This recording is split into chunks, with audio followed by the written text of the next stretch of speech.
So tonight we are here as part of our Safety in Sonoma series. And those of you who have come to some of the previous classes, like CPR and first aid, all hazards, disaster safety, Sonoma County Department of Emergency Management's earthquake preparedness and emergency alerts classes, you're awesome. You're all stepping up to become really valuable volunteers in Sonoma. Tonight's about the animals. So animal preparedness for all, big and small. And FEMA, the Federal Emergency Management Agency, has gotten very involved with animal disaster preparedness. In 2016, they gave my program, the Halter Project, a big national award, the Individual and Community Preparedness Award. And since then, they frequently ask us to help with some of their education programs. Now, I don't know if I had anything to do with the video I'm going to show you, but I just discovered a brand new video that they rolled out for June, which is National Pet Preparedness Month, and that's why we're here tonight. And in case any of you have to go home early or get tired of listening to me, they've made a video that pretty much covers everything that I'm going to say in an hour and a half, but they did it in 60 seconds. So let's watch.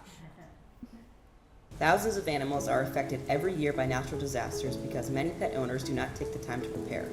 If a disaster were to strike tomorrow, do you know how to keep your pets safe? Follow these basic steps to make your pet preparedness plan now. Make sure all pets wear ID tags, including farm animals. Have current photos to help identify your pets in case you become separated from them. Build a survival kit. Include basic items to keep your pet happy, safe, and comfortable. Include items such as food, water, medicines, toys, treats, leashes, bedding, and crates. Know where you'll need to take your pets in case you need to evacuate. Create a list of pet-friendly hotels and shelters. Take your pets with you whenever possible. Do not leave your pet chained up or in a kennel. Create a buddy system. Ask a neighbor to see if they can check on your animals in case you're not home. Disasters are unpredictable. Always have multiple backup plans to keep your pets safe.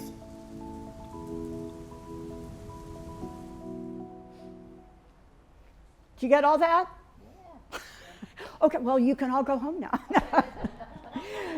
Hopefully, I will be able to get a lot deeper into many of the things that she said, and we're going to cover a few more. And you'll have time to ask questions, too. So here we go with my long version. So this is about general preparedness, okay? So that's everything that she talked about in the video, applying to all animals, whether they're your goldfish, your guinea pigs, your cats, your dogs, your horses, your goats, whatever you have, most everything applies to all of them. But big animals have some special requirements. They're a lot harder to prepare. They are not going to be as cooperative when you have to evacuate them. Well, cats are the same way. But we will spend a little bit more time after, in part 2, talking about some of the very specific needs for large animals. So what is an emergency? You know, we say emergency and disaster, and sometimes we use those terms interchangeably. But when we're talking about preparedness, and also when we talk about who is going to respond in an emergency or in a disaster, they're very different. And so it's important to understand the differences. Tonight, we're going to be focusing on disaster, but it's important that you understand the difference. So an emergency happens to you, or someone close by. It's small. It happens quickly without warning. It just affects one location and maybe one or just a few people and or animals. You call 911, the responders come quickly. You might be able to get your veterinarian or a friend or a neighbor to help you, but there will be lots of resources coming quickly to help you and hopefully the emergency is handled and it's over quickly, right? Like your cat's in a tree, your dog got tangled up in a fence and you can't get him out. Your horse is stuck with his head between the bars of a feeder. So those are the kinds of things that happen to us all the time. Maybe you see, as a loose dog on the side of the road or some injured wildlife. You call 911 and the dispatcher is going to make sure that the right people get the message and they come to help. But in a disaster, it's very different. A disaster is big. It covers a large area. It's going to impact a lot of people and a lot of animals. The resources, the responders, are going to be spread thin. And we know this, right? We know this. There are a lot of us and a lot of animals needing help in a disaster, and there aren't nearly as many first responders. One of the reasons that preparedness for our animals is so important is because the responders will never be enough to take care of all the needs. So it's really important that we learn how to prepare to take care of ourselves and the animals. The last really big difference between a disaster and an emergency is that a disaster takes a long, long time to recover from. And again, we know that, right? It can take weeks, months, or even years. So, animal disaster response. There are resources, rather. There are many types of resources, and one of the things that we will talk about later is how to become one of those resources. But here in this picture, you see some veterinarians. They're from UC Davis. We also have local veterinarians who respond, and that's actually me in the big campfire up in Butte County a few years ago, and I'm taking care of chickens. So people are really surprised that you can call and get help for your chickens if you can't be there to take care of them. But the animal disaster responders care for all of the animals. And I'm going to help you learn how to call for help if you can't be there for your animals. These are all my friends. So let's see, this is where I'm practicing with my slides. So this one is really big, and I can't see the whole thing. So your response starts, what did I say here? I know what I'm saying here. I write this, yeah, I knew you were gonna have to leave, sorry. Yeah, to get back a little. I see the reflection from the lights too. So how animal disaster response works. It works the same way as any other type of disaster response, whether it's an earthquake or a fire or a storm that causes a flood. It starts with a very local response. So the agency in charge of the animals, which in Sonoma is Sonoma County Animal Services, will reach out to its local community animal response team. Those are trained volunteers who take their orders from Animal Services. Animal Services takes its orders from the sheriff, fire, and all of the other resources and agencies at the very top of the Department of Emergency Management, period, okay? Pyramid. So the response starts up here, and then the orders start coming down and coming down and coming down. But the first people who are called to help are the local resources. That might include the animal sheltering resources. You're usually going to open a shelter right away. Oop, do we have someone new just walking in? Oh, no, okay. Animal sheltering resources, emergency veterinary teams, animal search and rescue, which we call ASAR, the individual authorized responders. So all of these are teams, but you can also respond as an individual. And the mutual aid resources. So what is mutual aid? Anybody know what mutual aid is?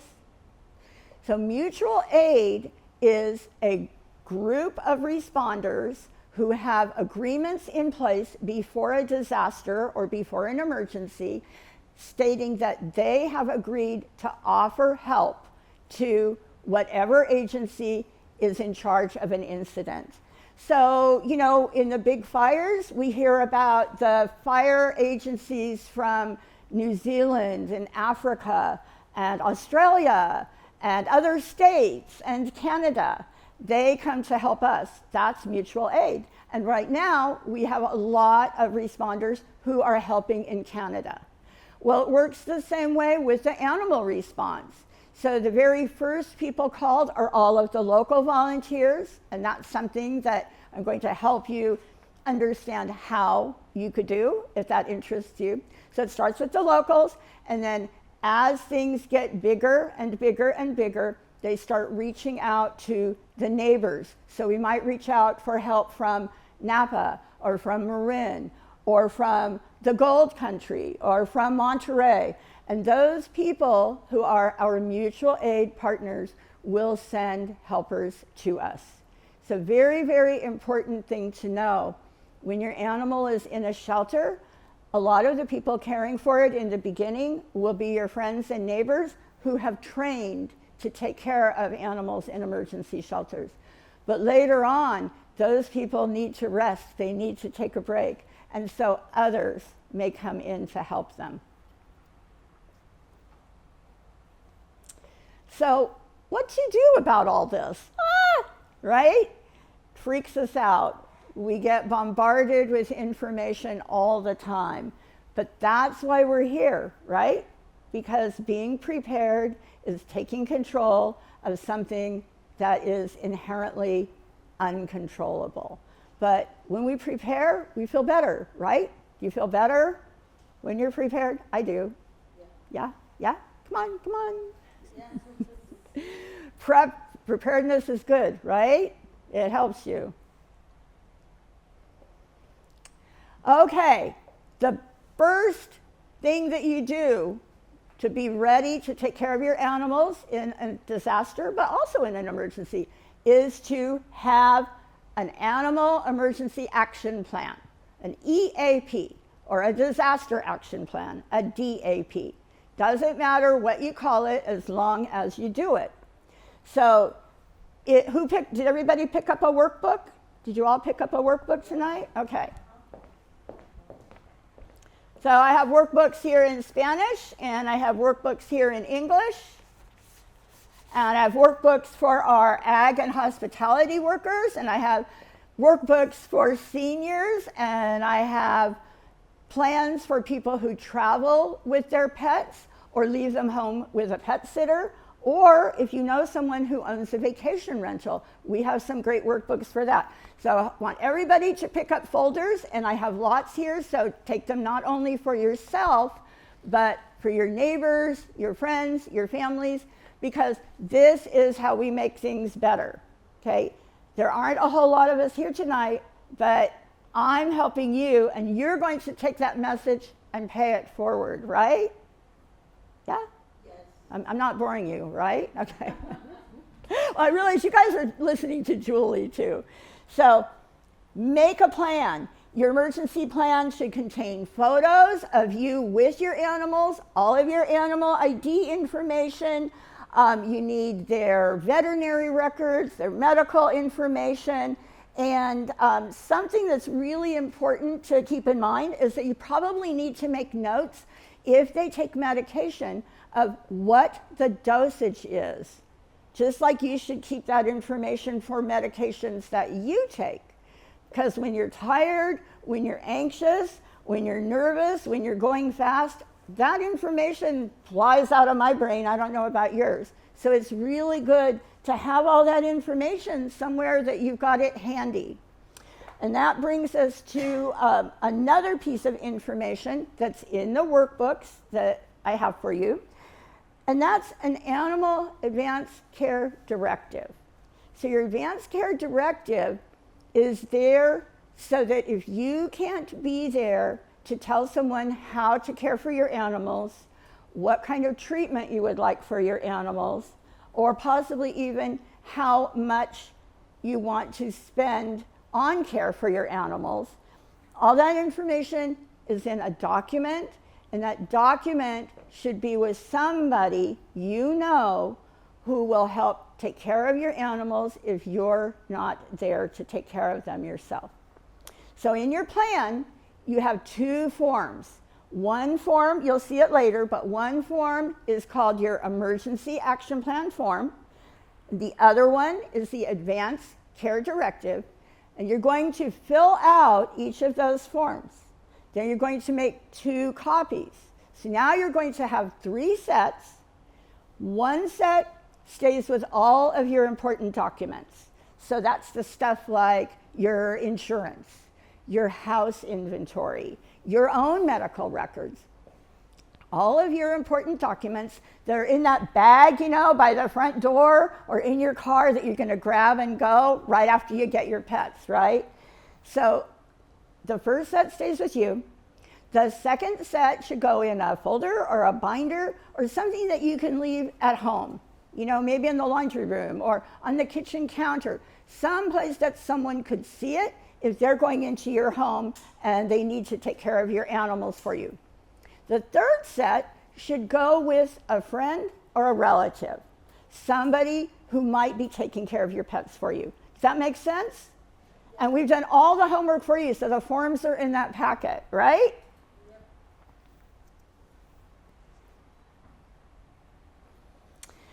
Advanced Care Directive, I just talked about this. And for those of you who are listening in Spanish, this whole presentation is going to be available with slides in Spanish. Julia is going to translate our slides. It'll probably be a month or so, maybe late summer, before it's available, but you'll be able to read these in Spanish. And we'll have it on our website and maybe our YouTube channel, and you'll be able to watch it with your friends whenever you like. So, everything I just talked about, and you can take a picture if you want of the slide, okay?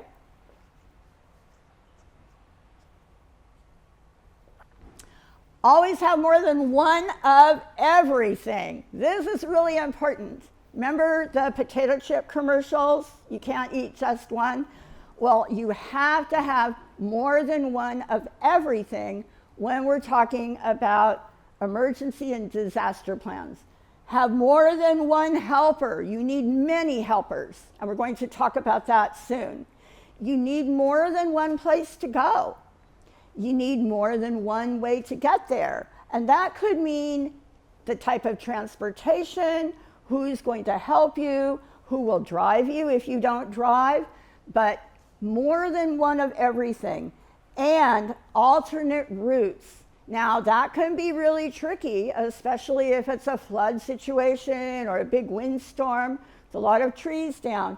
But it's important to know that the emergency alerts that you receive will be providing information about the routes that you can take. As you're leaving your home, you may also be directed by sheriff's deputies or police from outside the area who are providing that mutual aid that we talked about, who are going to help you. They'll say, go this way, or turn right at the next stop sign. So you'll get help most of the time. It's important that you know how to get your emergency alerts. I think everybody here was here when Sam from the county, yeah. So see how it all fits together? I love you guys. You're the best audience. Okay. Here's another one. There are 2 kinds of disasters. So they're the kinds of disasters that happen with no warning. Anybody know what one of those might be? No warning. None. 0. Yeah, earthquake. Now, if you live at the coast, what might be another one? Yeah, you might get a very short warning. If there's a big earthquake, that should be your alert. But you know, out on the coast, so in West Marin and parts of western Sonoma County, they have tsunami drills all the time. They do it constantly. This town has a tsunami drill in May. That town has a tsunami drill in July. The next town has a tsunami drill in October. They just cycle through because that happens so fast. In an earthquake, we're probably not going to have any warning, and that's another reason that we need to think about the things that we would need to prepare for if we're going to be stuck at home for a long time with no resources. Now, that kind of just happened to us for the last 2 years, right? We were all stuck at home. We couldn't go anywhere. Nobody could get to us because, nobody could touch each other or talk to each other. So that was a really big type of disaster that, unfortunately, but in a good way, taught us all how to think about the realities of being stuck at home with no way to get help and no way to get the stuff that we need. So it was a good wake-up call. So, disasters that don't give us any warning and disasters that we have warning for. So the disasters that we will get warning for, I'm going to try it on this side for a little bit. The disasters that we will get, I'm going to be in your way. That doesn't work. Is that okay? Probably just come back like this. So those are going to be the weather-related disasters. And even though we have experienced fires that happened really fast, we still get some warning. What's important is that now most everyone is thinking a lot more about the weather. What's the weather doing? Today and yesterday, crazy windy, right? Yeah. And even though it's cool and there are big puffy clouds in the sky, it makes us feel a bit nervous because that we know now that sunny, dry, windy weather can be fire weather. And so we're more aware. So that's really important. With storms, we usually know a storm is coming days or even more than a week in advance. And we need to be thinking the same way we think about preparing for a storm when we are thinking about preparing for fire weather. They're giving us lots of advance warning that fires could happen. And so we need to start going through our red flag routines, practicing more frequently with our pets, making sure that all of our supplies are ready to go and that we're ready when we start hearing about those weather alerts.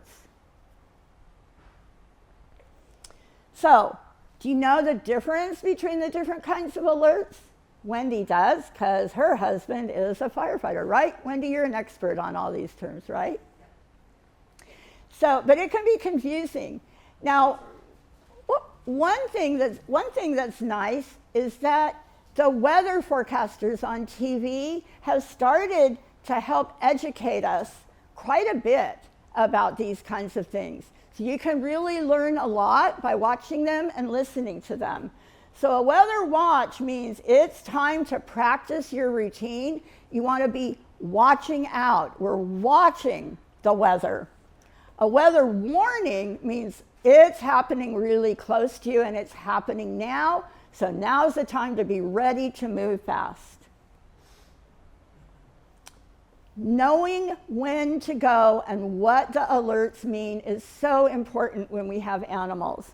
Now, especially if you have cats or older dogs or big animals or grandparents with hip replacements or little grandchildren staying with you, it's all going to take longer. Yeah? It's going to take a lot longer. Yeah. How much longer would it take you to get out of the how long would it take you to get out of the house if it was just you, Martha? Only me, maybe 5 minutes if I have everything ready. So Laura, how long would it take you to get out of the house if, Laura, what kind of pets do you have? I think he has a dog and birds. How about kids? One little one. Okay, so how much longer is it going to take you to get out of the house with the dog, the cat, and the kids? Too long to count, right? Okay. 20 minutes. There you go. All right. So that's part of your planning, okay? You just thought about it, and you think, oh, okay, so if I get a warning I better start now because it's 1 o'clock in the afternoon, but it might take me until 2 o'clock to get everybody together and get all my stuff and get out. So that's why we say when you have animals or other people who may need your help leaving the house, you need to start getting ready to go before you get that warning. And if you wait until you get the evacuation order, and that's the order that we think of as mandatory, okay?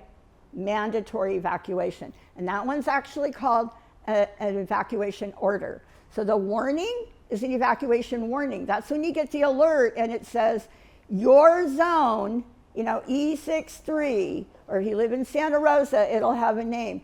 Your zone is now under an evacuation warning. That tells you it's time to get the animals bundled up, get the kids bundled up, get the grandparents, and leave.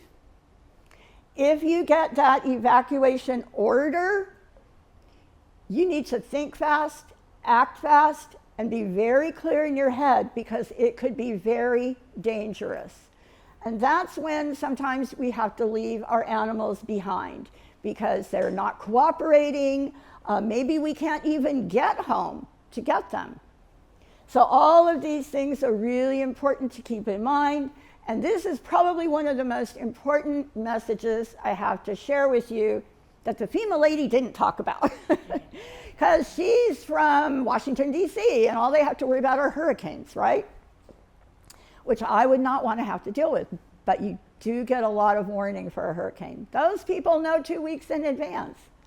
So if you get an evacuation order and you are unable to take your pets with you for whatever reason, or you can't get home to get them, there are resources that can help you. And so those pictures of people I said were my friends, the responders, the volunteers, those are people who can be deployed. They can get orders that will tell them to go to your home, your neighborhood to take care of the animals. But you will have to make a call to request them. And that's something that we're going to talk about soon. Have a weather routine. So I don't like to say have a red flag routine all the time because, we've all gotten too used to just thinking about fire. But this winter, we got a big wake-up call. I've lived here for a long time, and I remember when the biggest thing we had to worry about was floods every winter and all the trees coming down and being without power for 3 or 4 or 5 days. Well, now we know all those things can happen in a windstorm or after a fire, but it's important to have a weather watch routine. So when you get that weather watch alert, that's the one before a warning, right? You're watching it. You're watching the weather. That's the time to practice loading in the car with the dog, practice loading in the carrier with the cat, practice loading your horses, practice getting the kids bundled up, practice walking out with grandma. That's the time to check in with your buddy network. And those are all of the friends, neighbors close to you inside your evacuation zone who could get to you in a hurry and help you, whether it's help you get out of the house safely, help you carry your cat carrier, or lead your dog on a leash, or help you if you need help walking or driving you. Your buddy network is your safety net, okay? Get ready for whatever is coming your way, whether it's a storm, wind, heat, flood, fire. Those are the things that we can prepare for in advance. So your pet evacuation prep.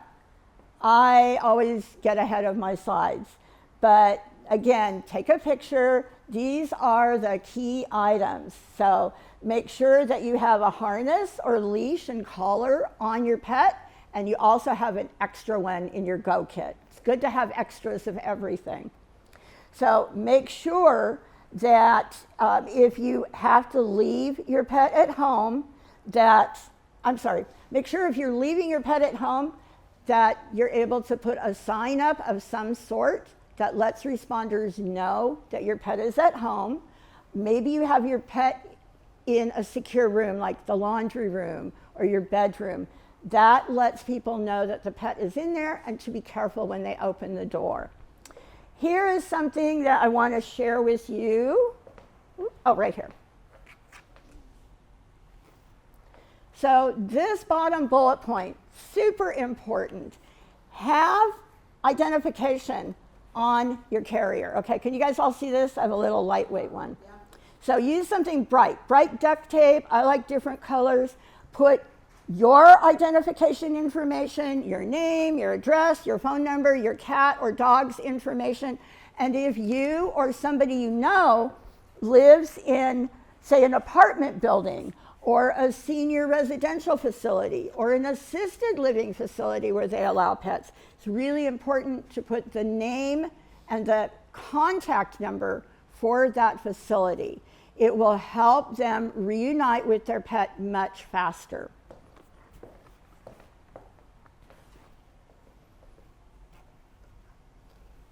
I even found my clicker. I was afraid I'd set my clicker down and lose it.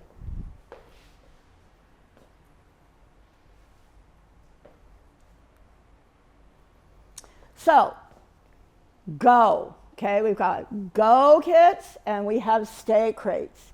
So your go evacuation kit, you know what to take, how much do you need? Basics you should have for at least 5 to 7 days. Special food, special medications, parasite control, you know, for flea and ticks. You need probably more of that.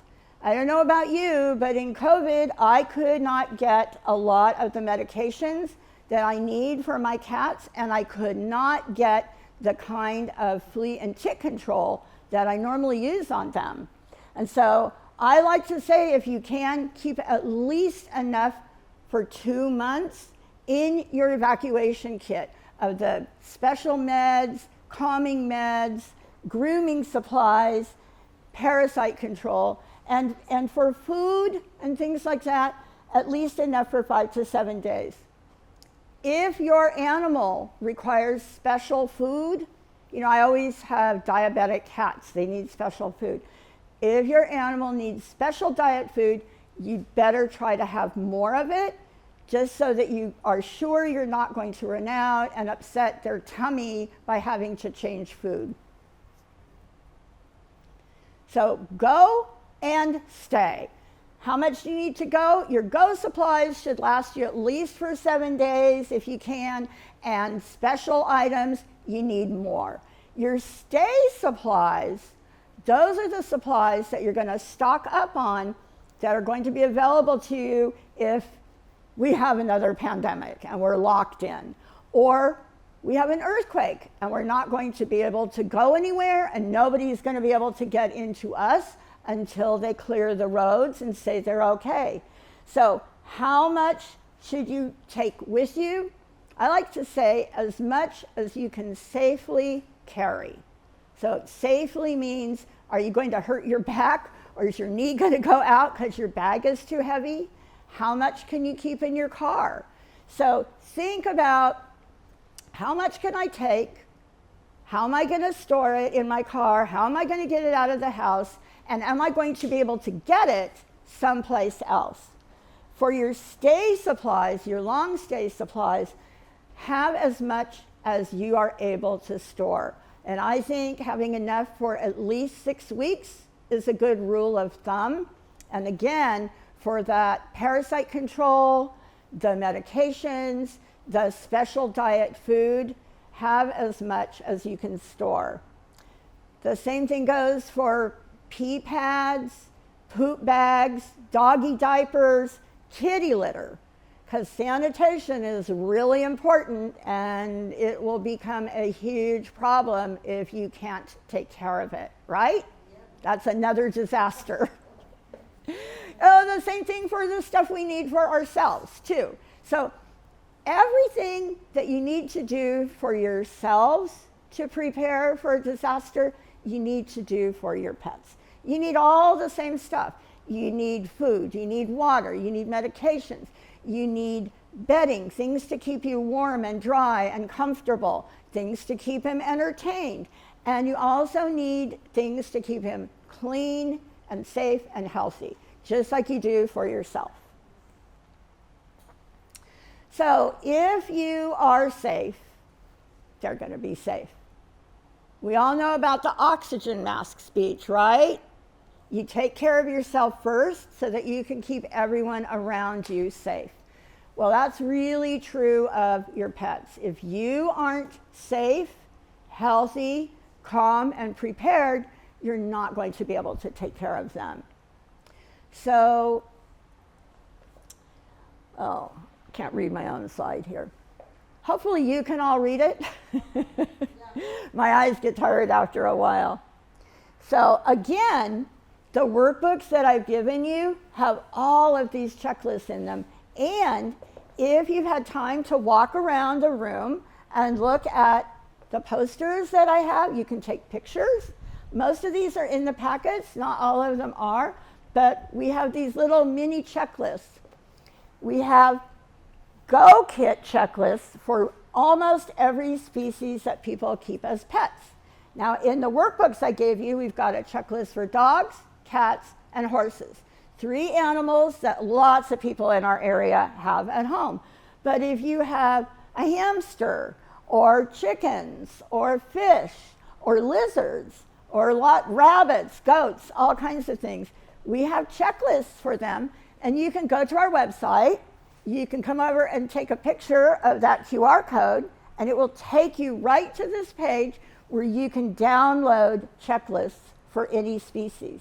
We're working on one right now for fish, and I'm working with a high school kid about one for spiders. I know, not my favorite thing. But people keep them as pets, you know. We'll probably have that out for Halloween. Okay.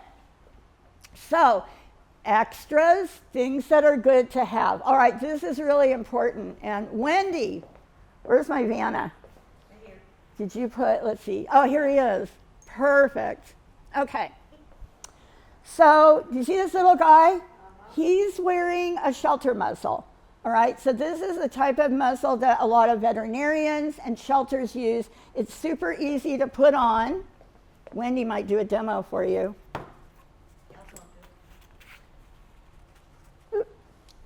Here's what it looks like. Uh-oh. Oh, good. It wasn't the clicker. That's all I care about. I'm on video. I'm a lousy Vanna, right? Okay. So this is what this thing looks like, okay? So it looks like a feed bag, kind of. And it's super fast and easy to get on your dog. Why is this important? Because if you have a dog that is too big to put in a carrier and you have to use public transportation like a bus or the SMART train or paratransit to evacuate, or you know somebody who may need to be in public transportation to evacuate, it's very likely that their dog is going to have a muzzle. So there are a lot of different ways that you can make muzzles. I like the idea of this because I think it's going to be easy for most people to put on. It's not as secure as other types of muzzles, but I think for a short trip, it's going to be the most comfortable. Now, Wendy is a dog handling expert. Wendy, what do you think about this muzzle? I like it. I think it's comfortable. That one fits well, and it's easy to put on and off. Well, as you saw, I bought a pack of every size. I think there are 11 of them, and this one is like, what, the second to the smallest? But it's really easy to put on, and that's why they like them in the shelters, and a lot of veterinarians use these. I first saw this being used when I was with my friends in the UC Davis Veterinary Emergency Response Team at a couple of the fires a few years ago. And the shelter that we were based at used these. And so we had some, and they came in really handy. So they're inexpensive. I like the idea of making sure that people practice putting on a muzzle if they think they're going to be in a situation where it might be important. Okay, clicker. Ah. Hey, Joel. Yeah. Something. Thank you, my timekeeper here. All right, well, we started late, but I'll probably have to speed it up a little. So everybody had a chance to look at some of these other things. Newspapers. Keep your newspapers. They are the greatest for the bottom of a carrier or a crate. Then you put your pee pad on top of it. You're not going to go through as many pee pads. It's going to be a lot softer and cushier for your pet, and everybody ends up with tons of newspapers. So these aren't necessities, but they're important and really helpful to take with you or have in your stay crate. Oh, so this is kind of a cool thing we did for a presentation for the county where they asked us to rate products, kind of like we're the home shopping channel. And so I chose pet carriers. So this kind right here, this collapsing crate, has everybody seen these or maybe, okay. This is really important if you think that you may have to be cooped up with your pet for a long time, or if you're going to evacuate your pet to a friend's house, someplace where they're not going to have room to run around, and you want to keep them safe. So why these are good is you can get them big enough for your pet to stand up, turn around, lie down, have a bed over here, and food over here, and maybe if it's a cat, even a place for a little litter box. These fold up, so they'll fit into a closet or your garage, maybe your car. They are heavy. The little ones are okay. But if you're going to have that, then you really need to think about a buddy to help you store it maybe for you, someplace where you might go to, or someone who can help you get it into and out of your car. You know, these carriers, they're great. They come in a lot of different sizes, shapes. Some of them even have wheels. They're really sturdy. Here's another important thing to keep in mind. Did you notice that my carriers all have zip ties on them? Okay. You could probably guess why, right? Okay. Make sure that your carriers have zip ties. And then in an emergency, these kinds of cardboard carriers can come in handy. They're not very good for cats. Cats can get out of them in a hurry. If you know someone who has to use this for a cat, make sure that they have duct tape securing it at the corners, at the top, so the cat can't scratch out of it. But these can be great for bunnies, for hamsters and guinea pigs, even for chickens. Not for a long time, because they're going to get soggy and messy, but they can be handy. They're lightweight, okay? So another thing that you can do if you have cats is you might try practicing with your cat putting them in a pillowcase. And so for those of you who wonder, you know, what that's like, I have a video here I'm going to share with you. And it's me and it's my cat Poncho. So this isn't a very exciting pillowcase. It's a really good thing to do with your old pillowcases, not your pillowcases that have holes in them. Not a good idea. But your old pillowcases, you know, can also be just a good thing to throw over the carrier, all right? But I'm going to share a little video. It's a slideshow that I made with my cat Poncho, who weighed about 18 pounds. And this just proves that you can get a pet cat in a pillowcase.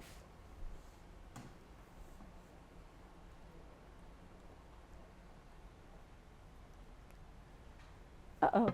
Oh, there we go.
We did not, that's for real.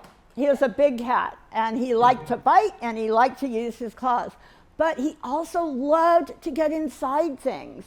It was really hard to get him in a carrier because he was big and he would push, but I could get him in a pillowcase. I had to learn some tricks. I needed a real big pillowcase for him.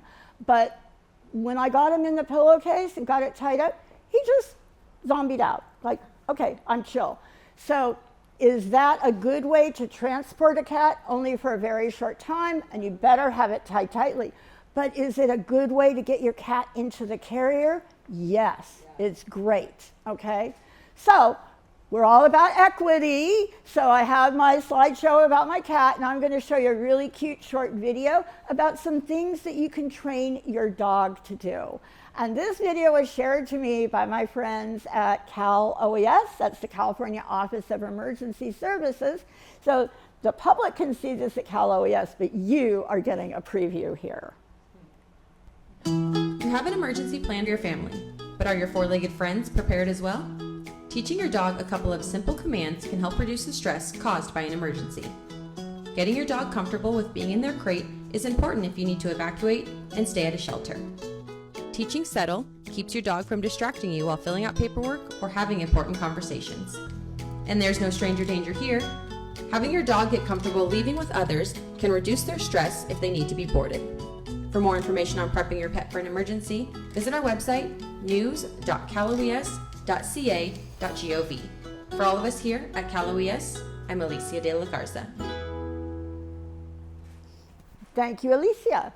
So I loved that as a border collie, and I think some really good tips about using commands that will help you in a stressful situation.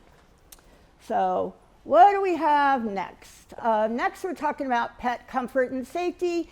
We've actually talked about a lot of these, but privacy is really important. Having a towel or an old pillowcase or a blanket that you can use to cover their cage or their crate is going to help them. It's going to help with climate control, and it's going to help them feel more secure. So those are important. Extra collar and leash, we talked about that. Newspapers, we talked about that. And extra bedding, because it can get grungy, right? Keep them clean, keep them happy. Well, I don't know if keeping them clean will make them happier, but it's going to make you a lot happier. So this is really important. Make sure that the products that you're using to keep your pet and your carrier and your bedding and your water bowls and your food bowls and your combs and brushes, everything that you use for your pet and everything that you're using in your house, and especially if you're traveling on a trip or evacuating, make sure you are using pet-safe cleaning products, okay? So if it is safe for a baby, it is going, I'm on the wrong side. If it's safe for a baby, it's going to be safe for your pets. So things like baby wipes, okay, perfect thing to use for your own personal hygiene, right? Unscented is best because a lot of fragrance have essential oils or chemicals that your pet may not like or could actually be bad for it. So baby wipes are great, okay? You can use them for everything, every part of you and your pet that needs to be cleaned. It's also really important that you look for disinfecting products. I do not work for Clorox, but I discovered this during COVID purely by accident. I liked the way it smelled. When I looked at the label, I saw pet and child safe. And so these are a little bit gentler. They kill most germs. And so look for things that you can use for yourself in your own home and for your pet and your pet environment. You don't have to pack 2 separate kits for you and for your pets, but just make sure everything is going to be pet safe. And I have a checklist over here, and there's also one in your workbook of pet safe hygiene and sanitation. So make sure you look for that in your kit. All right, there it is. I keep thinking I'm going to lose this. Is that door? That door's okay. Is that sun in anybody else's eyes? You guys are okay? Okay. So your animal emergency buddy network. I've talked about this 3 or 4 times already. And you've all heard about the importance of that neighbor to neighbor connection, helping each other out. This is so important. It's so true for our pets. Make sure that your buddy network gets to know your pets and that you get to know their pets and their large animals as well. It's really important to practice things with your pets and with each other. Your pet might hop in their carrier or load up in the car for you, but will they do it for someone they don't know? Or will they do it for somebody they're not so familiar with? And vice versa. So it's really, really important to take that practice into your network. Okay, anybody have a question about that? Because it is really important.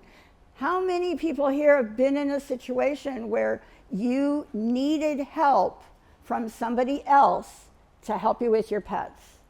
Maybe you were sick, maybe you had to go to the hospital, maybe you had surgery and couldn't get around as well, or couldn't bend down to clean the cat box or clean up the dog poop or take the dog for a walk.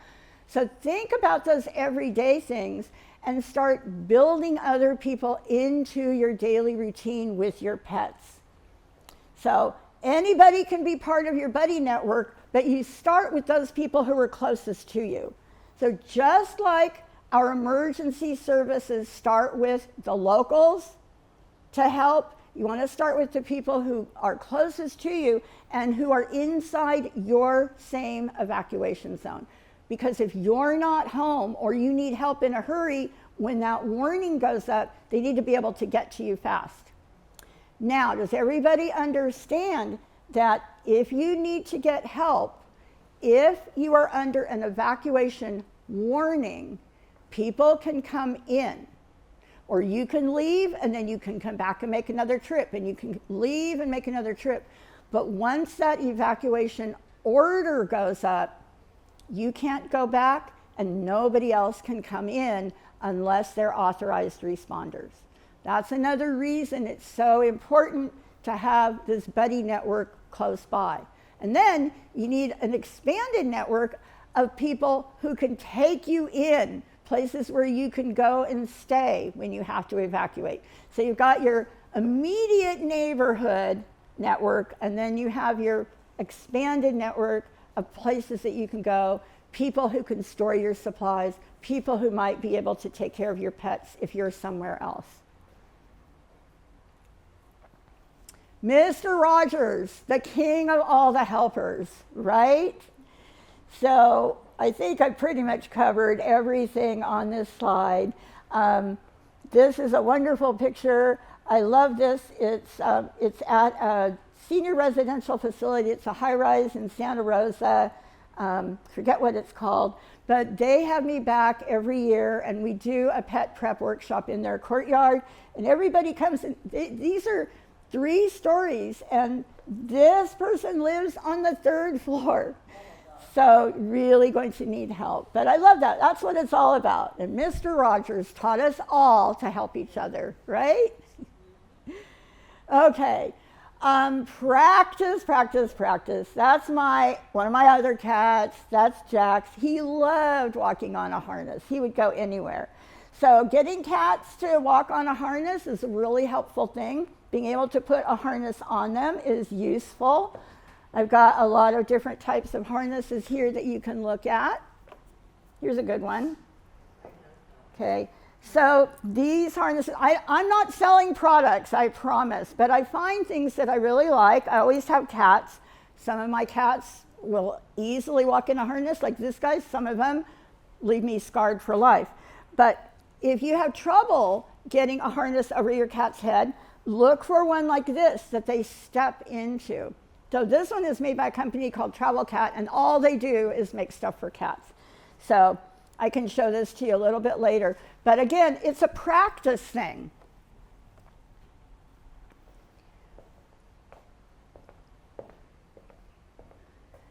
And when you're practicing, make it fun. Make it a game. Make it taste good. and make it normal, okay? Why do our pets know a week in advance that they're going to the vet, even if we have forgotten about the appointment? Okay, right? Yeah. So make it normal. Make getting in the carrier a normal thing. Make getting in the cage a normal thing. Make getting in the car a normal thing. Lots of dogs love getting in the car, but a lot of them don't. It makes them anxious. So try to make the things that you're going to have to do to prepare for evacuation or to keep your animals safe and quiet if you're sheltered in place. Try to make those things normal. It's like the girl in the Border Collie video said, you know, commands that you can use in a stressful situation that they learn for everyday things can be really helpful. In an earthquake, so really scary to think about, do not try to hang on to your pet. Okay, if your pet wants to climb into your lap, that's fine. Do not try to hang on to your pet. Why would you think that would be important? Anybody? It's shaking. Everything's really scary, and you're trying to hold on to your cat or your dog. You're going to get scratched. You could get bitten. Your cat or your pet is probably going to find that safe hiding place before you do. Okay? Your pet is going to stop, drop, and hold on in the safest place. You probably can't follow them. So don't worry about them during that time. What do you have to do? Take care of yourself. Keep yourself safe. All right? When the shaking stops and you feel safe, you need to check the room, sweep the floor. Hopefully you're wearing boots or closed shoes. Make sure there's no broken glass or stuff that can harm your pet's paws.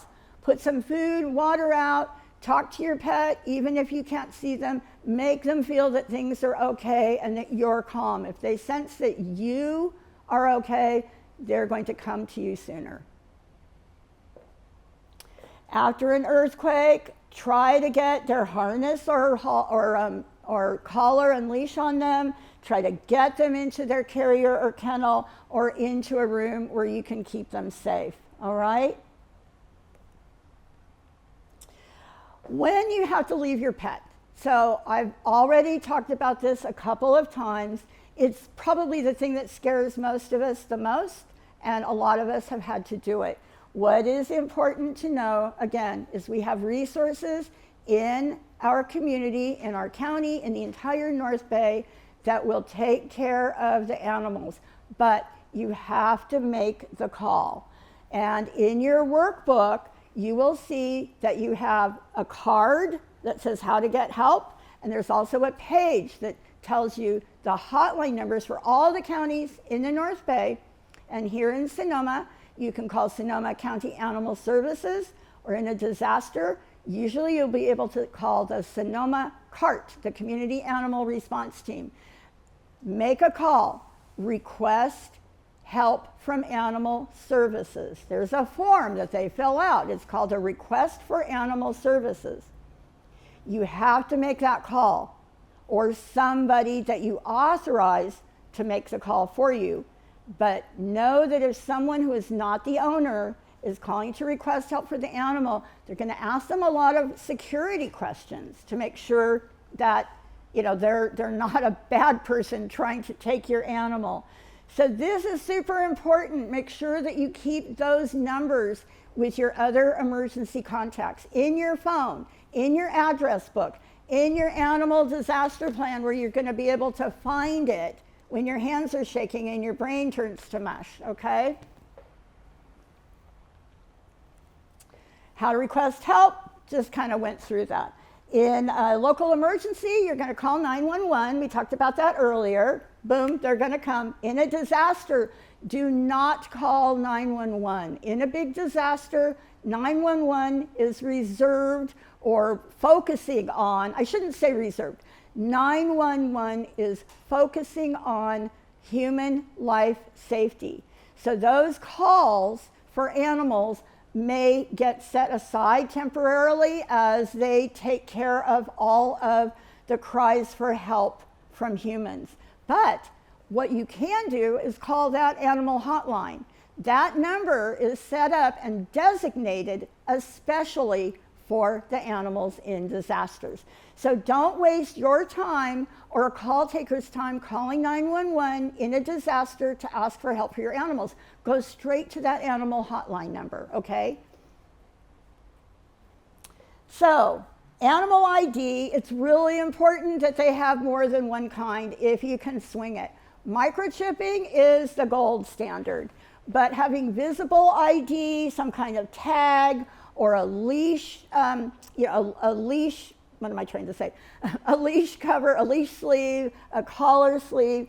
If it's a large animal, you might use a crayon or spray paint on them. We've already talked about ID on the carriers, so more than one kinds of ID. So do you see how this concept of how having more than one of everything keeps coming back? There's a pattern here. You see it? Everybody see that?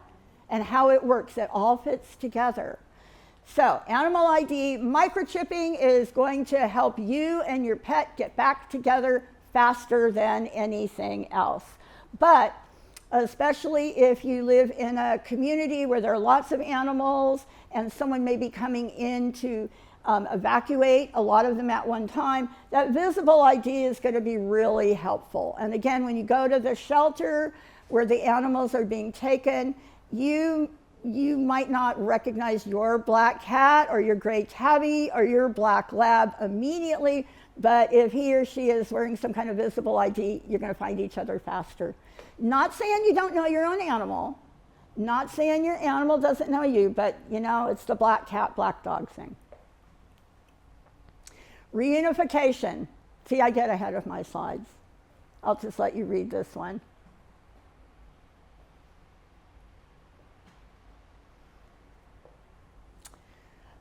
Everybody breathe. Because the single most important message is to take care of yourself first, stay calm, because if you don't, they're going to get it, and it's all going to get worse. If you can be the calm herd leader, pack leader, cat leader, flock leader, everything around you and everyone around you, the animals and the people, are going to respond better, and you're going to be able to keep everyone safer.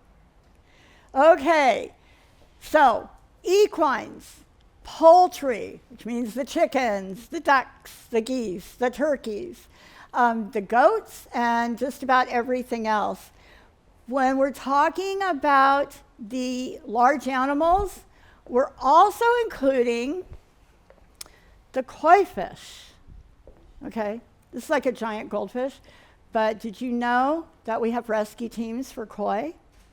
So we do, and I'm on it.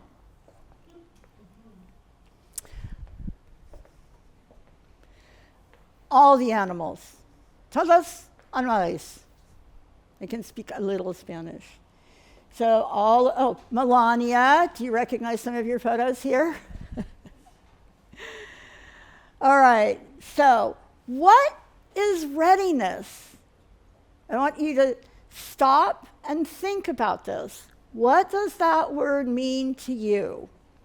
So look at each of these points, hold that, think about it, and carry that with you as you think about how to plan and prepare to keep yourselves and your animals safe.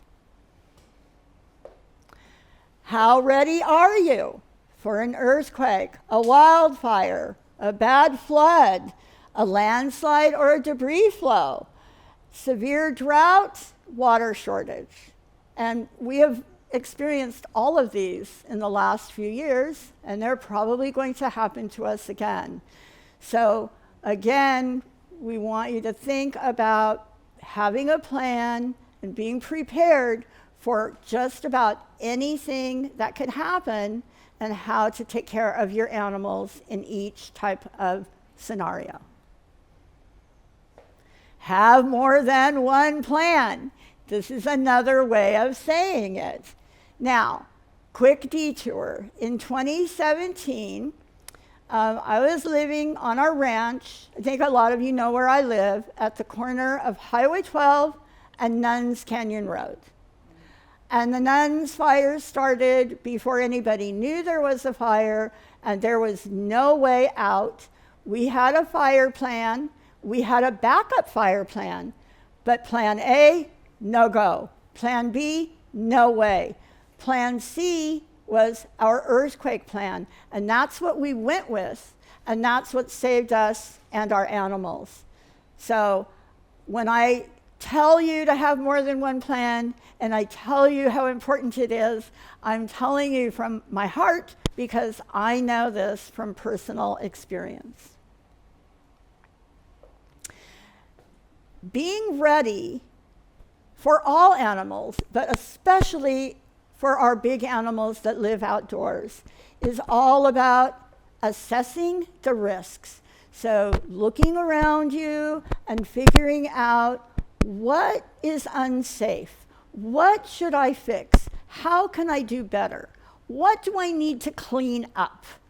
And, you know, if you've been paying attention to what they've been telling us about home hardening and creating defensible space, a lot of it is just housekeeping, right? Clean up. And so if our homes and the area around our homes is safe, it's going to be safer for the animals. So each of these is a really important checklist. If you're interested in preparedness around your property and preparedness for large animals, or even if you don't have large animals, pick up our barn and ranch safety packet, okay? Because even if you don't have the big animals, it's over here down at the end. Even if you don't have the big animals, there's a lot of really good information in this packet, including many checklists that you can use as you walk around your property and take a look and see what needs to be cleaned up, what needs to be cut down, what needs to be tidied up to keep your property, your home, yourself, and your animals safer. Do you stay or do you go? And that means your animals, because you need to evacuate. If you get an evacuation order, they are telling you that your life is in imminent danger and you need to go. If you choose to stay inside an evacuation zone under what we think of as a mandatory evacuation order, if you choose to stay, a sheriff's deputy or police officer, someone is going to come to your door and say, ma'am, sir, you need to go. And if you say, no, I'd like to stay, they are going to take down your next of kin information. It's real. So how do you decide? Oh, and as we said earlier, once you go, you can't come back in. So how do you decide whether you're going to evacuate those animals or whether you're going to shelter them in place? You have to assess the risks from the slide that we just looked at. And you need to think also about these considerations. Evacuation may not be possible. After an earthquake or in a big landslide, there's nowhere to go. You're stuck, right? So evacuation could be really dangerous. It may not be the best bet for your animals. Some animals are going to be so stressed out, they could get sick. Some animals just may not be able to evacuate. Maybe they're old or maybe they're crippled and it's just not possible. How to decide and how to prepare. So if you go, who will help your animals? So, and again, we've talked about the considerations, where to go, have more than one place to go. But if you wait too late, or even if you leave early and you're evacuating, you need to think again, what's best for my animals? The shelters may not be the safest place because animals get stressed and they may be exposed to other diseases.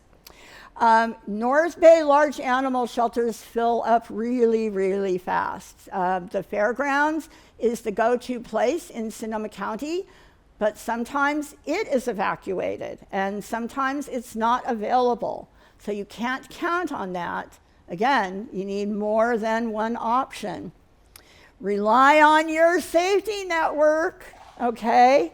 And make sure that you plan, everybody knows what they're doing, and they know how to handle your horses, your goats, your sheep, your cats, your dogs, and your animals will be comfortable with them.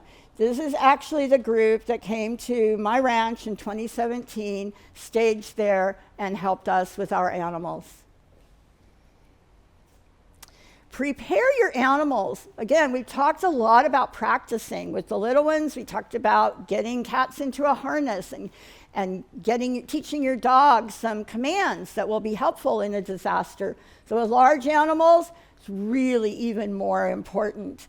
So make sure that when you're thinking about your weather watch routine that we talked about earlier, so your storm alert, your red flag warning, those severe weather alerts that tell you, ding, ding, ding, ding, this is the time to get ready.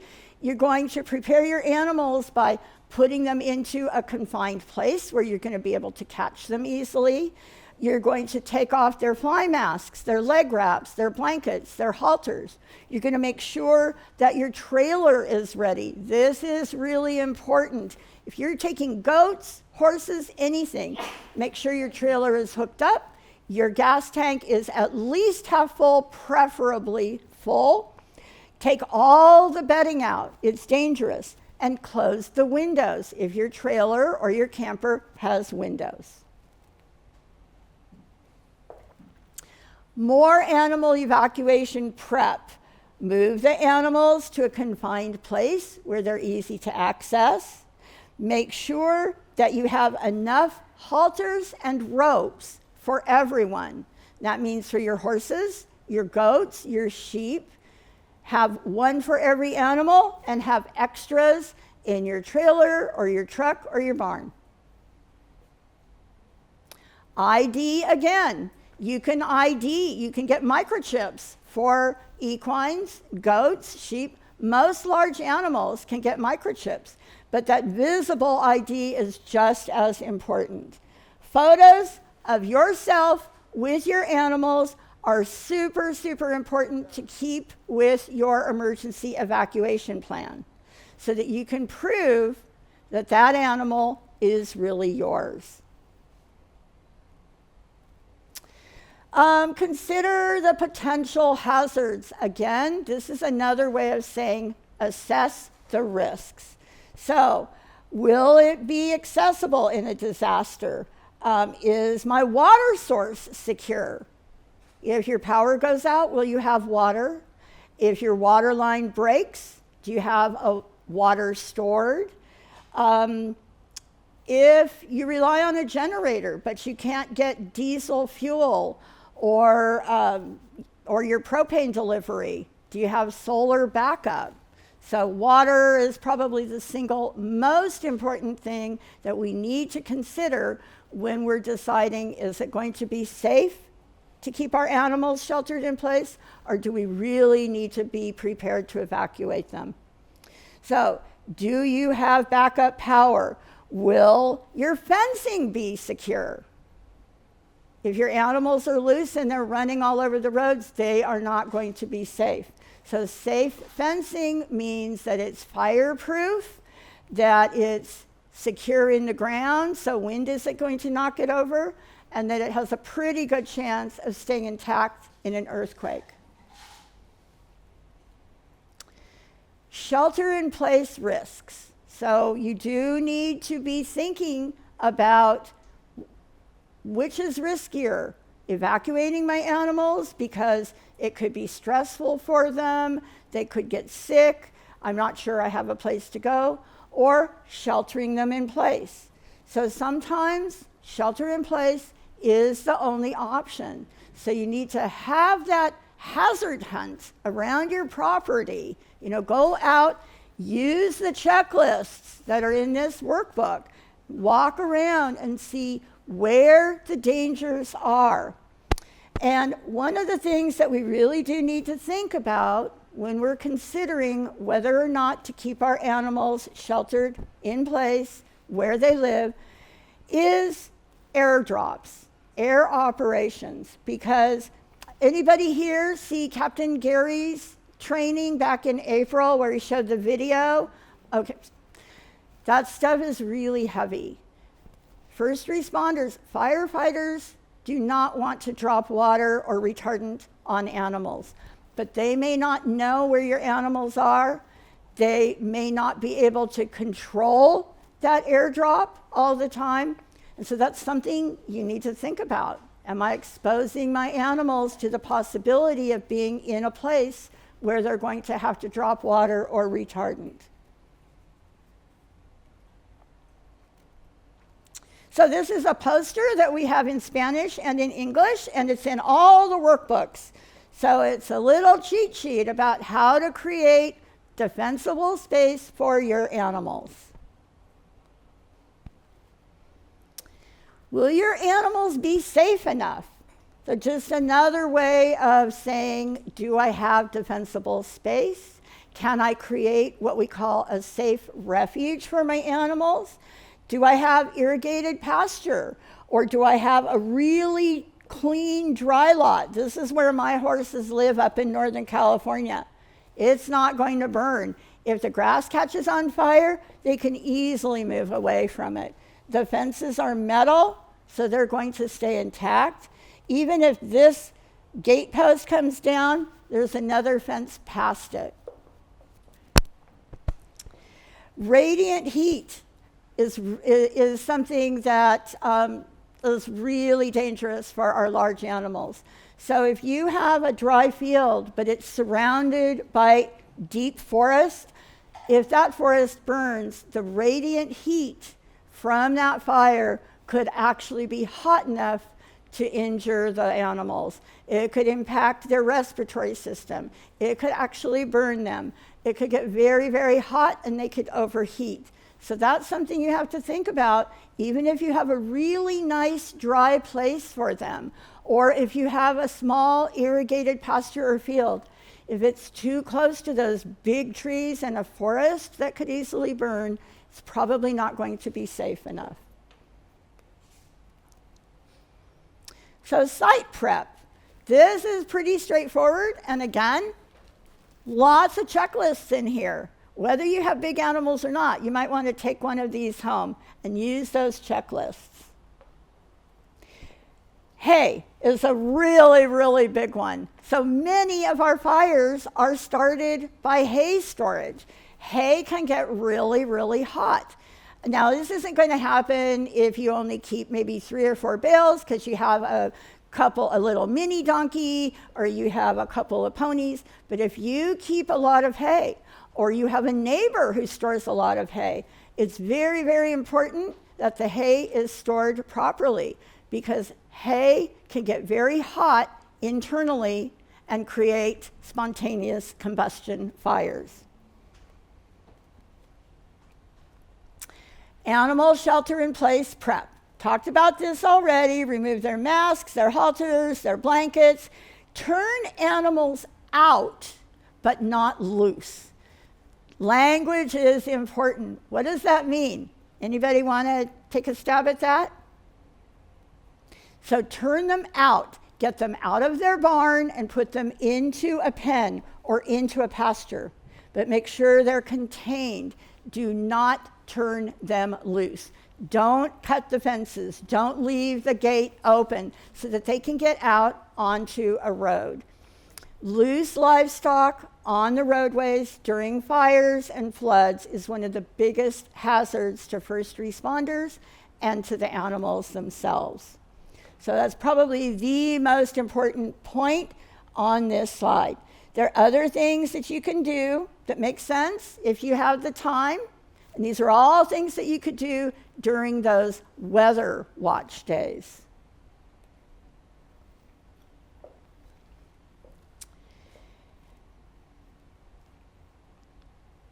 So preparedness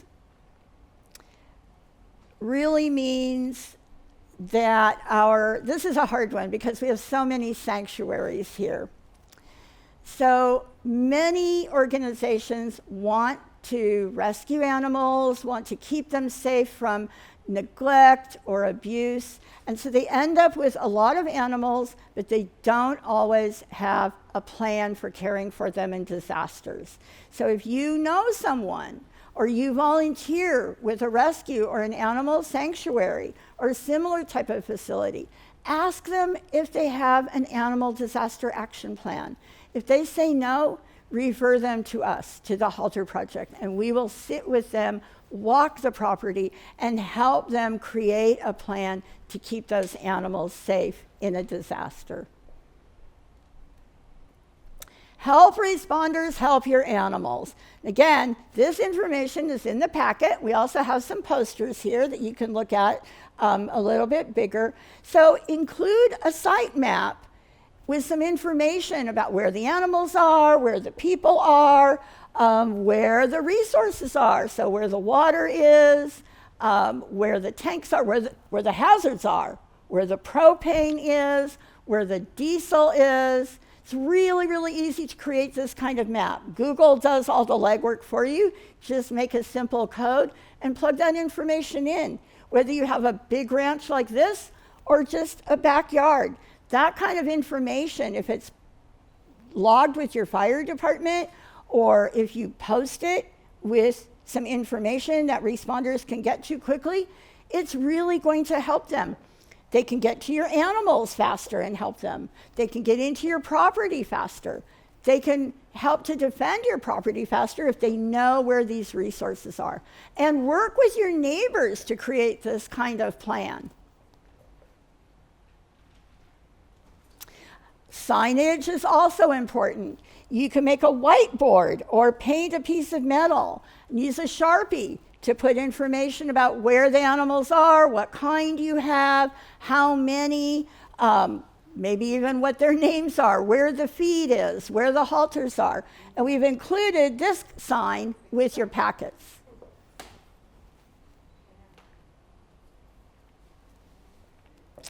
A few more must-haves. So let's see, what have we said here? So make sure that you have access, all right, for first responders to get in. Make sure that you have at least 7 to 10 days of food. Don't forget your barn cats. Yay for barn cats, all right? You can get help for them also. Have enough feed for at least 3 to 5 days. This is your big animals, your hay, your grain, your pellets.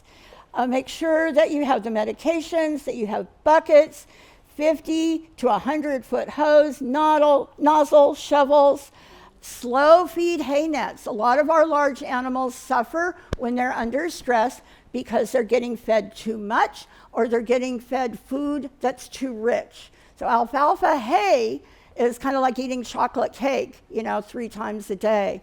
In a lot of our disasters, Good Samaritans who mean well and start throwing food over the fences to animals that they think need help or are not being cared for actually end up making those animals sick, and now they need urgent veterinary care.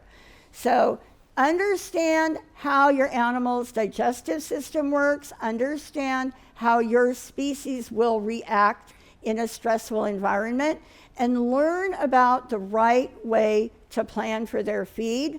Make sure you have enough water.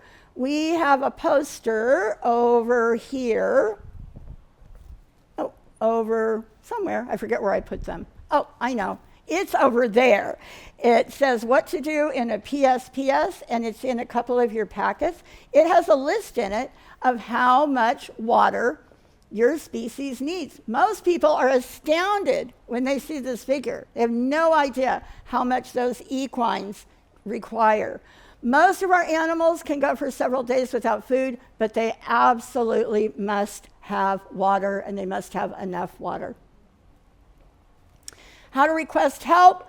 Saying it again. And we've got major cheat sheets in all those workbooks that walk you through the steps. But the single most important takeaway here is when you make that call, be prepared to give calm, clear, precise information to the call taker. Anybody here ever been a dispatcher or a crisis hotline call taker? You know that sometimes you have to listen to that person, let off steam, but there are also a whole lot of other people trying to get that caller's attention. So be prepared with the information that they're going to ask you. Don't try to tell them about the situation. Be calm, let them ask you questions, and be prepared to give them clear answers. Who am I? Where are the animals? What's the address? What are some markers? What are some landmarks? Are they going to be able to find the property? Do you have a reflective sign that's fireproof, that's up high enough that the floodwater isn't going to obscure it? So all of these things, just be ready to give really clear, very precise information to the call taker.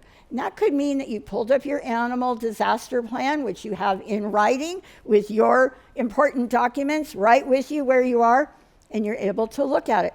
How many horses do I have? How many chickens do we have? You may blank out, but you have that information in that plan. Okay, it's up to you. Are you ready? Are you going to take care of this guy? What can you do? What are your next steps? Resources. Take a picture. We've got posters up with both of these QR codes because we've got tons of information in Spanish and in English. We are here to help you. I am local, but my project is national and international.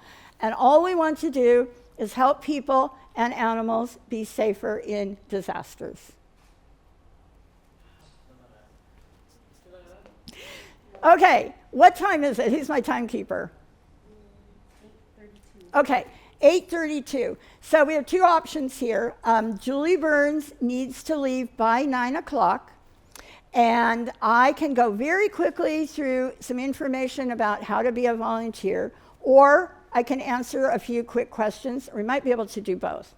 Does anybody have questions about preparedness, about all the information we've covered?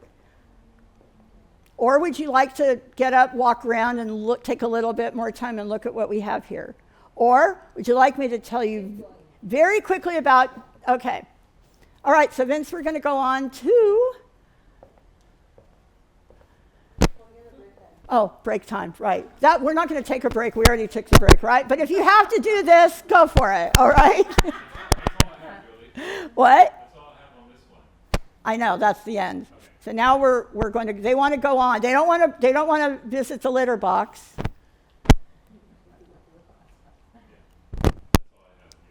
Okay. All right, so while Vince is loading, so you're going to load the volunteer segment. Okay, so while he's doing that, here is what I am going to tell you about becoming an animal disaster volunteer. So first, there's a job for everyone. No matter what skills you have, there is a way to utilize them. But you do have to have some basic training. Here in Sonoma County, the best way to get training to be an animal disaster helper is to join the Sonoma Community Animal Response Team. So that's the Sonoma CART. You can also join the Napa CART. And for a lot of you who live in this end of the valley and this side of the county, that's actually probably the best bet. It's a lot closer. And their training is interchangeable. It's transferable. So I have a slide, which we may or may not show. Oh, it's coming. I have a slide. You can take a picture of it. I can also send you the information. A couple of things to know. What kinds of jobs do volunteers do? Well, they staff the hotline. They help at the emergency animal shelters. Specially trained responders who are called animal search and rescue. Remember I pointed out a photo of me with the chickens and some of my friends. So we are animal rescue teams. This is my jacket, back of my jacket. So if we are trained for animal search and rescue, we have to understand how to be safe behind a fire line. We have to take a whole lot of classes. We have to learn how to deploy a fire shelter. So those are the big plastic tents that you have to hide under if there's a fire. And we also need to be trained in radio communications, all kinds of emergency management principles, the incident command system, and a whole lot of other stuff depending upon what we want to do. So that's kind of the highest level, but at the baseline levels, something that everybody can do, cleaning. Oh, we have our PowerPoints. Uh-oh, where did I finally lost the clicker. Oh, here it is. Okay. So, ASAR, Animal Search and Rescue, that's sort of the top of the pyramid, requires tons and tons and tons of training. Hotline call taking, a little bit of training, depending upon how much technology you're familiar with. Things like, let's see where I am here. Things like intake, volunteer coordination, data entry, meals, coordinating meals for volunteers, cleaning, things that require animal handling, again, require a little bit higher level of training. How can you be a responder? First, you must be personally prepared. The very best way to help animals in disasters is to have the highest possible level of personal preparedness. And we who are animal disaster responders are required to be on high states of readiness all the time, every day of the year. Volunteers can help in the shelters. They can staff the phones. They can help with transportation. They can help with animal evacuation and shelter-in-place care. And they can manage supplies. Do you need special training? Just kind of breezed through that. Yeah, in Sonoma County and many other counties, you are going to have to register with a community animal response team or the agency responsible for animals in disasters. And in Sonoma, that's Sonoma County Animal Services. What is a CART, Community Animal Response Team? And again, we have one in Sonoma and we have one in Napa. They're both awesome. Sometimes they help each other's county out by providing mutual aid, something that we talked about in the very beginning. Can I just show up at a roadblock and evacuate animals? What do you think? No. What could be the risks? Well, there are many. Some of you have probably seen and heard the stories. What can I tell you that's most important here? So, oops, let me go back there for a second. Did I miss anything there? No. Oh, who can respond? Again, I want to go back over that. We talked about that earlier. Once an evacuation order is in place with a roadblock, you can't get in.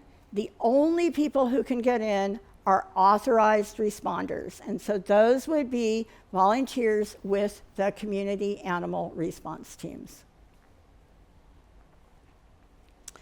What could you do?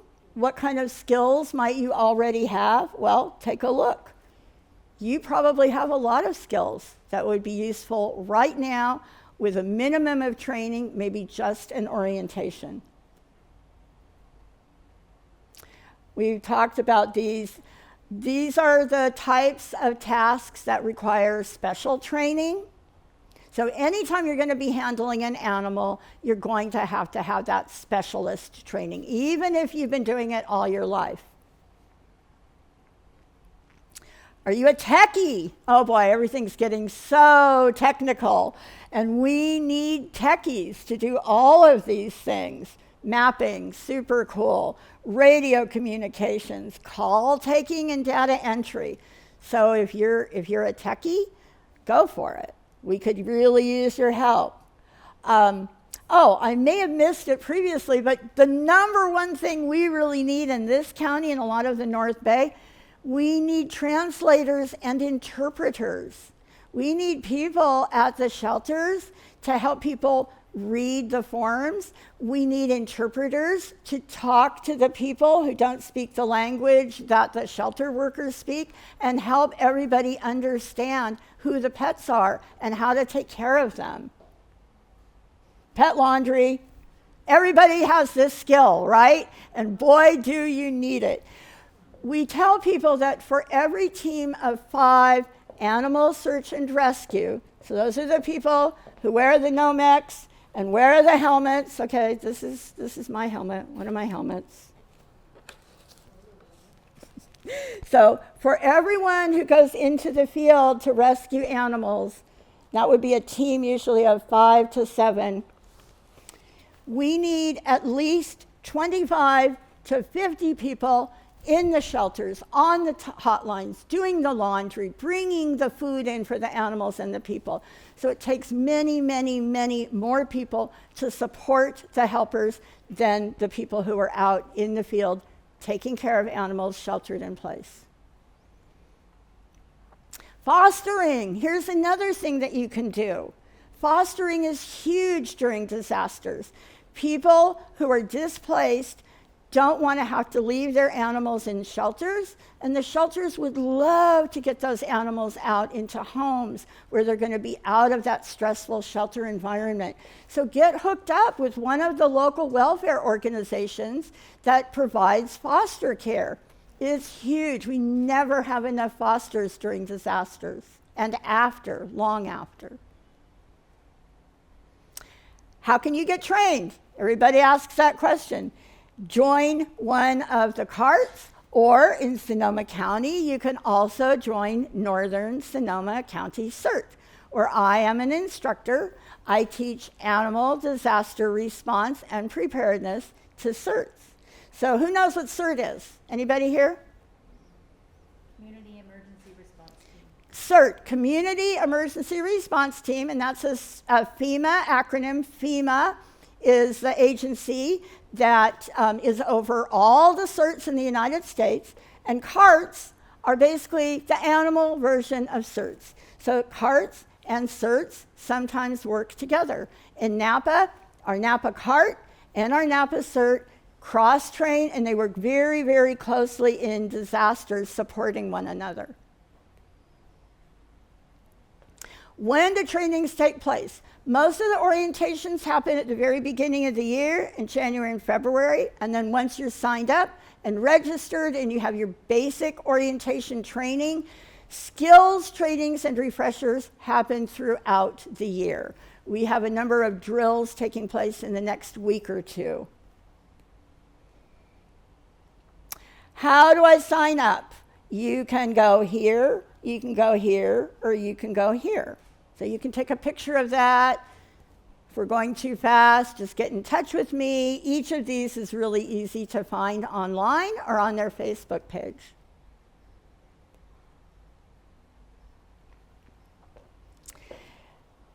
You can also visit halterproject.org. We have a special page dedicated to trainings and scholarships. We provide scholarships and sponsorships for individuals and groups that want to start a CART, that want to train to be an animal disaster service worker. We also provide trainings for firefighters who want to learn how to pull big animals out of really bad situations. And last but certainly not least for this group, the City of Sonoma, which has invited us to deliver this series of classes here, has their own disaster volunteer network.